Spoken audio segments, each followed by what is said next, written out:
Free mentoring, paid mentoring, da da da da da da da. What's the story there? Where can we go with this notion of free and paid mentoring? I think if you take a look at the research that's out there, there is this notion that mentoring, because it goes way, way back to ancient times, was always done free of charge, and it's viewed as it's that gray-haired old sage, me included, on top of the mountain, passing on their wisdom and knowledge, and it's done out of, I don't know what word to use, so we'll come back to that word, but it's done as a way of helping somebody to learn and grow. Fast forward to today, and a lot of the research that I did on that specific topic is that there is still a split. There are people that still continually mentor at no cost, but there are people now that are actually earning a very good living mentoring and charging for that service, charging people for that service, whether it be by the hour, by the session, however. So I think the general population as a whole is still undecided which way it is, but from my perspective, what I'm seeing is a shift to people now starting to, number one, accept the value that mentoring can bring, but also accept the fact that you may have to pay for that type of service. Mm. If I can add to what you're saying, Doug, I think I've certainly seen as well a number of different offerings popping up where it is more of a advisor capacity. And typically you have to have 20 plus years of business experience in order to be able to qualify to be on an advisory team.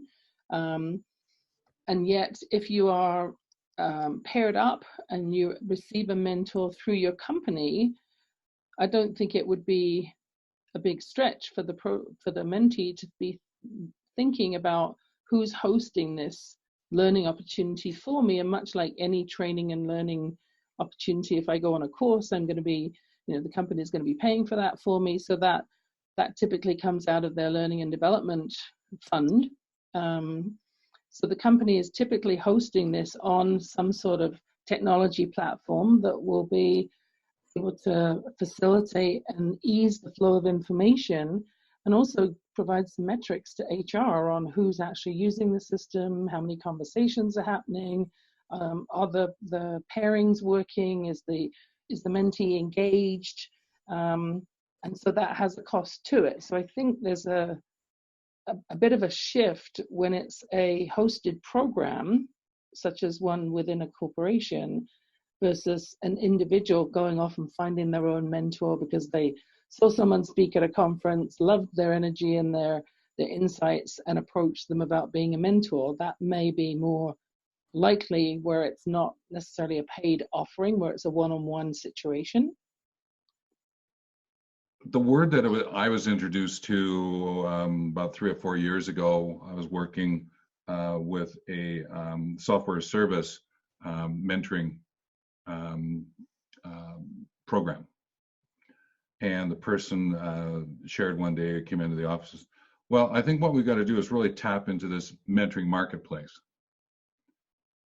And I went, marketplace, mentoring marketplace. Hang on a minute. That might be an interesting way to share about the notion of free and paid mentoring. And I came to look at it as sort of like a hybrid, is that there's times I'm going to do some frees, there's sometimes I'm going to do some paid. I won't know that until I engage, because I have to have that conversation with the person. So if we want to put it in business terms, yes, it's a marketplace and we're working with our audience. And you can look at it that way and answer the question.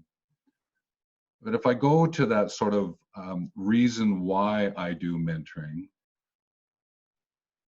as much as I would love all to be free in a sense right? To be able to support someone. Sometimes when it's free, it's not always seen as of having great value. Yes. Correct. And therefore you could spend a fair bit of time with someone, it's free, but at the end of it, you ask them, okay, so where are you going? What's happening? How did it go for you? Well, I don't know. It, didn't really do anything for me. And you're sitting there scratching your head going, didn't I just give you some of the best insights, the straightest line possible and you were agreeing with me and we were working with me, and then all of a sudden I feel like I'm falling flat. Yeah. And so that was another observation of mine. So Vaughn? Well, it's one of the reasons, although I hadn't consciously thought about it, now that you've brought this topic up, of course, it's putting the spotlight on it. I think that's one of the reasons why I'm currently mentoring several individuals, but it's inside specific programs. So within BPW, I was 3 years ago, I was chairing their program for a couple of years, and now handing that over to another coach, which is a great background to lead that program. I opted to stay on as a mentor. So that is a program where there are regular touch points to assess how things are going. Is the mentee achieving their goals? Are they achieving some milestones along the way? But it is a formal framework. Same with the other two people that I have, which is through the HR Institute of Alberta right now. So they don't have as much rigor around the achievement of the goal. However, it is a program which the person can earn CPHR points towards their recertification. So there is a distinct reason to add a level of accountability. And I don't offer my services for mentoring outside of that unless they are a full fee to build a program, or where the person really wants mentoring and not coaching. Okay. Now, Doug, you do quite a variety of mentoring. I think the whole gambit of, right, the marketplace, the whole gambit of places that you do it. Do you want to add anything and maybe give an example of where you're doing free and where you're doing paid? Yes. So I have, and I've actually had clients where we've done a combination of both. Yeah. So we started out with a fee for service, and when we reached a certain time point that it became me charging for my service was becoming somewhat onerous financially on them, and they were dealing with mental health challenges that in my own heart, I could not leave them on the island by themselves, which is one of my comments that I always talk about. So, and then it was kind of back and forth is, when and if you happen to have some extra cash and you feel comfortable throwing a little of that my way, that's great. But in the interim, let's just continue on with the, the mentoring relationship that we have, because it's, I don't want to leave you on the island by yourself. So combinations there. What I do find is that, and I've started to kind of tighten things up a little bit for myself, in that it was very, very easy to get caught up in oh, you need a mentor, oh, pick me and I'll work with you, only to realize that over time, working with 5 or 6 people turned out to be 25 and 30 people, and you're trying to fit everybody in and make sure that people are committed to that process. What I've found now is when I get, say, an inquiry through Quora saying, would you mentor me? And I go back and say, sure, here's my rate. And they disappear. They're gone.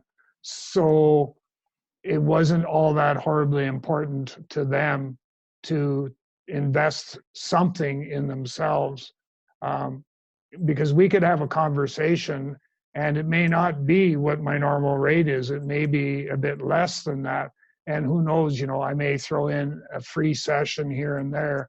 But what I find is that if they don't commit to subscribing and paying for the service, they're not subscribing to the mentoring process. They won't commit. And I think we've mentioned that already. Yeah, and I think it's also the same mindset that carries forward into events. If you host a free event, chances are that 50% of the audience won't show up. Whereas if they've paid, just a little bit over what is considered to be a fair price, because you're delivering extra value with components after the event as well, then the chances are they'll at least send a substitute because they've paid for the seat. Psychology 101, right? Yes. Well, and I think this is an important conversation because this point about free and paid is one of the action outcomes in module 1 about the mentor. It's sort of like establishing the baseline to work from.